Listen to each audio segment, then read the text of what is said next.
everyone, I'm Maria, the Director of Development here at the Seward House Museum, and welcome to the first video in our new series this year detailing Seward's final trip around the world.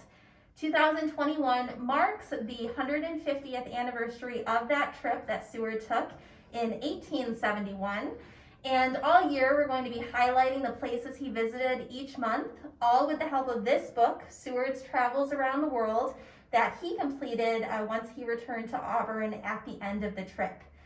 And the map behind me as well comes from this book, so we're going to be referencing that quite a bit.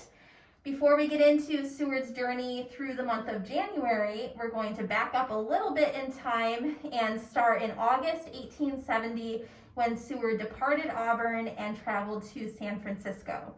From there, he made the voyage to Japan, so we're going to start there on the right side of this map. Seward arrived in Japan in late September toward the island before traveling on to China. He arrived there in October, visited the Great Wall of China, and then went down south to Shanghai. After that, he continued on down and arrived in Hong Kong for Christmas, took a brief detour in Canton, and then back to Hong Kong to spend the New Year's. Now, the month of January, we're going to be tracking Seward's travels starting in Hong Kong and going south to Singapore. This is approximately 1,606 miles, and Seward's main methods of transportation were by steamer ship and by carriage.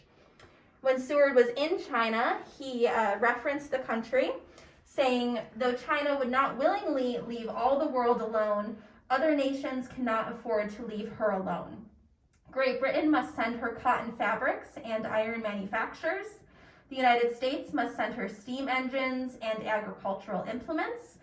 Italy, France, and Belgium must have her silks, and all the world must have her teas and send her their religions. All these operations cannot go on without steam engines, stationary as well as marine, hose printing press, and the electric telegraph." Now, once Seward departs Hong Kong, he's traveling by steamer ship through the China Sea, heading south. And on the ship, he makes the observation, "When you are traveling in a foreign country by road or river, how provoking it is to pass a capital, historic battlefield, ancient university, cathedral, or ruined castle on the right and on the left without stopping to examine them. It is just so in going around the world. We are now passing the Empire of Annam, entering the Saigon River, only 8 degrees north of the equator." Seward also makes an observation on the mileage that they've so far covered. He says, "In the 5 months since we left home, we reckon in distances made 18,000 miles, an average of 120 miles a day, although it seems as if we had been at rest half the time. While we are passing on our right the extreme promontory of Cochin China, we are leaving on our left at a distance of 100 miles the Philippine Islands, the relic of Spanish Empire in the East Indies. We continue enjoying calm seas and temperate breezes." Seward is continuing, as I said, down through the China Sea, where he then arrives in Singapore. Now, once he arrives here, he makes a little detour further south to the island of Java, and he really explores the entire island, all of the little towns scattered throughout. He notes that the climate in Java, there is no spring or autumn, only summer and winter, and at this point in time it is summer. Seward said it rained so constantly we could not enter a carriage or step onto the ground. Seward also describes the sights that he sees in Java.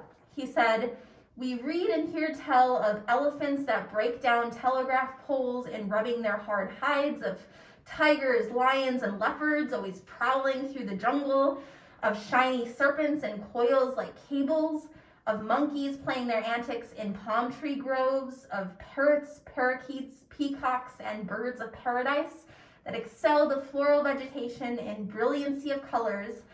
And yet all that we can see of them is occasionally a captive beast in a menagerie or a stuffed bird in a curiosity shop at Singapore. A new illustration of a discovery heretofore announced that going round the world is not the way to see it." Now from there, Seward makes the trek back up to Singapore, and that is going to be where we leave him on January 31st. Now next month's video, February, is going to see Seward make the journey from Singapore up to India and around this area. So stay tuned for next month's video. The Seward House Museum collections feature many artifacts from Seward's final voyage around the world. These objects are either souvenirs that Seward was given as a gift by influential leaders of the countries he visited, or they're objects that Seward purchased or acquired from countries that he had visited at a different point in time. So first up is this rose medallion china. Its 1870 pattern was made for Chinese export, and it was purchased in China by Seward's nephew, George. Next up are these Chinese lanterns. These would have been used as garden seats, and a candle could be placed inside to light them at night. This mahjong set is also from China. The tiles are made from ivory, and it would have been a popular game during the 19th century and continuing on to today. Another object that was presented to Seward in China is this 1870 embroidered silk Chinese tapestry. It was formerly on display behind me in this upper hall, but is now off display due to its fragile condition. In the tapestry, you can see Seward depicted in the middle. He's surrounded by the 8 immortal figures. Dragons at the top are imperial symbols, while the 3 figures below represent happiness, longevity, and prosperity. Here in our upstairs diplomats gallery, we have number 48, Anson Burlingame and the Chinese Embassy. Now Burlingame started out as minister from the United States to China, and then became minister from China to the United States. By doing this, Seward observed that the Chinese government gave the strongest possible proof of their appreciation of his diplomatic ability, as well as their belief in the just and friendly disposition of the United States. Now this group pictured would later visit the Seward home right here in Auburn in 1868. This Chinese headboard was a gift from the Chinese delegation that we had pictured in our upstairs diplomats gallery to the Seward family.